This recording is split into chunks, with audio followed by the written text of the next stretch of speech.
All right, well, hey there, folks. I'm Meteorologist Matt Barrentine, and I left the volume up on my TV here, so I got to switch that down so we don't hear an echo. All right, so I'm in our Gulfstream Live Center, and we're taking a look at a few things. I talked about the possibility of a cool down. That's going to happen. It's going to take a little bit of time first till it happens, so we got to get through this week, essentially. Into the weekend, temperatures will begin to cool off. We'll have some better conditions then. But until then, it's going to remain on the hot side. And you can see here through the rest of this week, upper 80s, right around 90 degrees. The average is 84 at this time of year, so, we're a good bit above that. The good news here, and there is some good news. I don't know if you remember from, I guess, just a few years ago, back in 2019, the first 5 days of October, we set records every single day. We were just on fire. And considering how this year has been, it's almost surprising that we're not, going to, get up there to these kind of temperatures. We're still going to be hot. We're going to be up around 90, above average, but we're not going to touch these records that we set just a few years ago. So these are safe, which is good news. We don't want to, when we've seen plenty of 98s this year, we certainly don't want to see them in October. So that's what we got going here. That was back in 2019. Thankfully, we are not repeating that from, 4 years ago.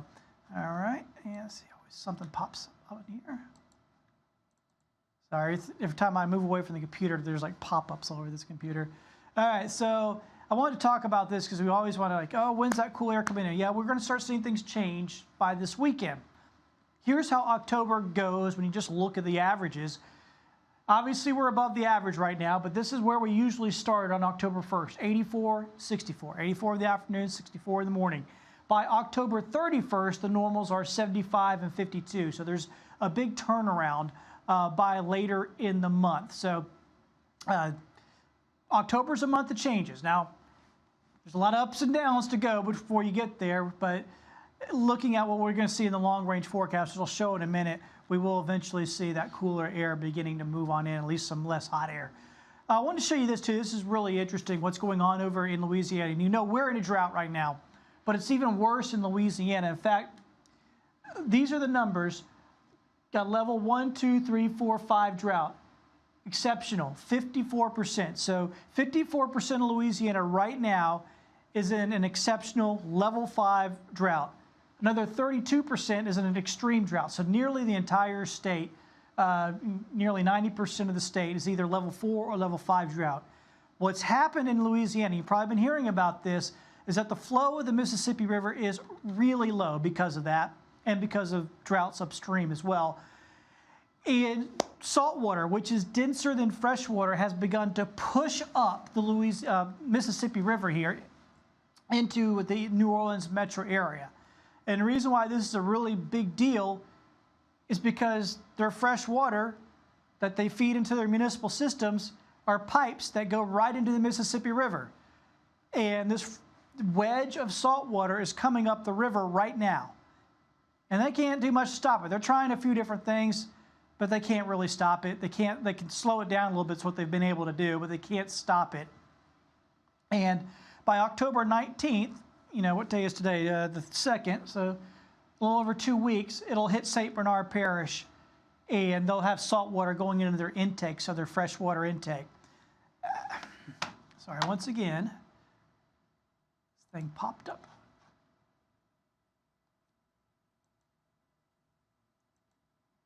This is a really annoying system. All right. So then after St. Bernard, it goes up to Algiers, kind of like on the south side of the river from New Orleans on this 22nd. It'll keep working its way downriver to Gretna by the 24th, and then it'll keep working its way to the east bank of New Orleans by the 28th.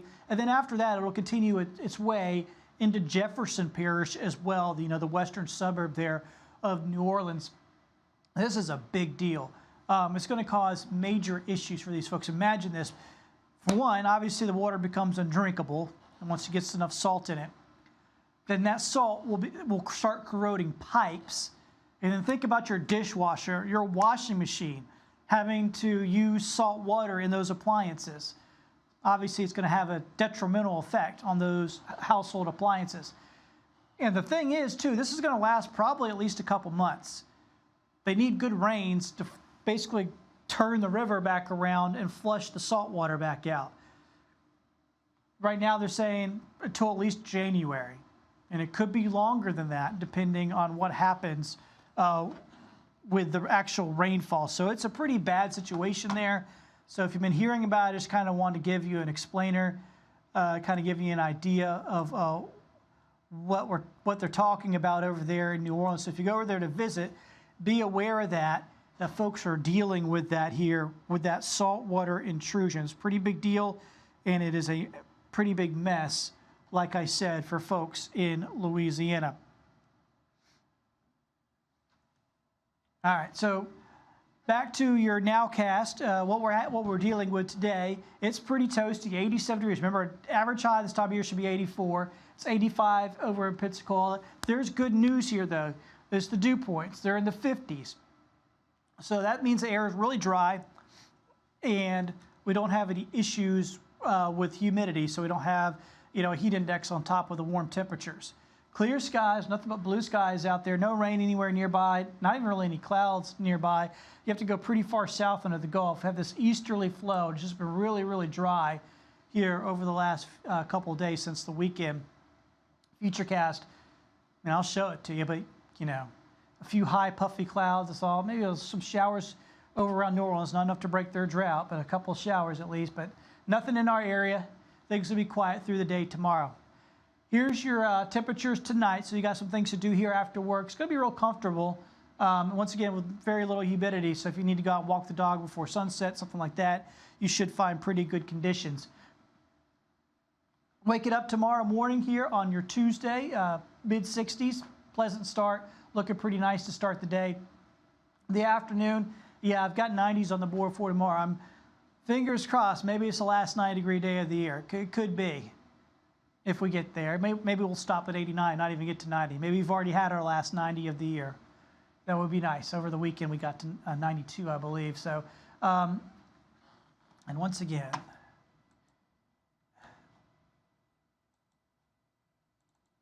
all right, and so through the rest of the week, what we're looking at is those temperatures, once again, up near 90, not much in the way of rain chances, have a few more clouds by Thursday and a slight chance of rain there.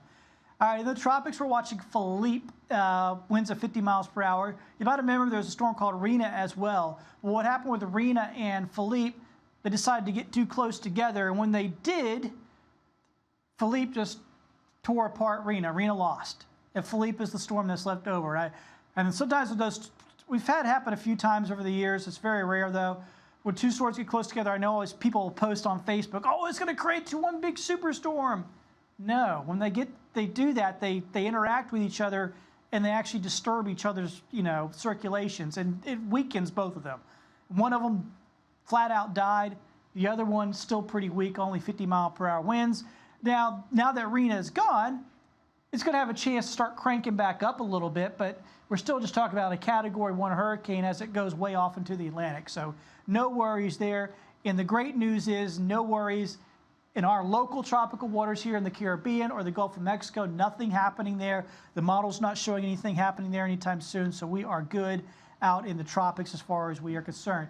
An issue we've had the last few days is that it's been hot. I mean, for me, the very beginning of October or the very end of September is the best time to go to the beach, right? Because it's kind of our locals' time to go to the beach. There's less crowds there, and then water is still warm, and then you don't have quite as much humidity, so it's just more comfortable to be out on the beach, but the water's warm enough to swim.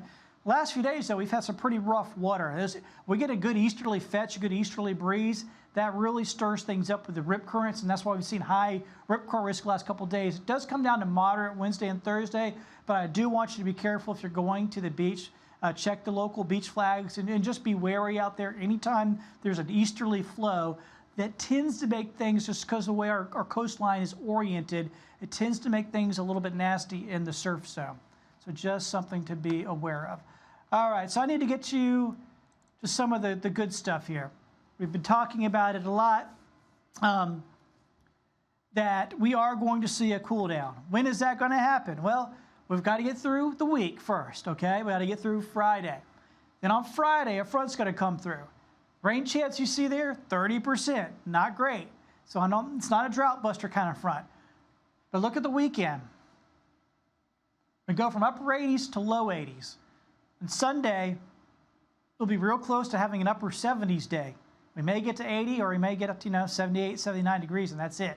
And it'll be a beautiful sunny day. So it won't just be like a 79-degree day because it's raining all day long, which can happen to us in the summertime. It's going to be just a nice day. 50s in the morning, around 80-ish in the afternoon. Beautiful stuff there.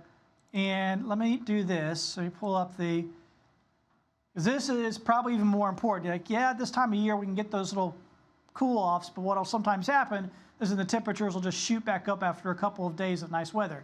Does not look like that happens here. We'll still be in the low 80s through much of that following week. So it looks like we've, like I said, if we hit 90 here tomorrow or Wednesday or Thursday, it'll probably be our last 90 of the season.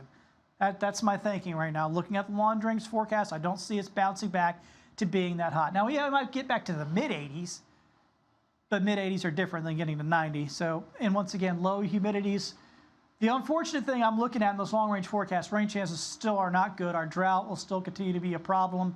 We'll still have to do some watering of the yards, all that kind of thing. So that's going to continue to be a problem, but at least when you cool the temperatures off, you have less problems with evaporation, and when you water your yard, less of it will evaporate. So that's a good thing for us here. So that is what we're looking at here on the 10-day forecast. Hope you had yourself a good afternoon, a good day so far. Love to hear from you when watching Fox 10 at news at 3, 4, and 5. So we're going to be there. Love for you to join us and get more details on your forecast. For now, I'm meteorologist Matt Barrentine. Have yourselves a wonderful day.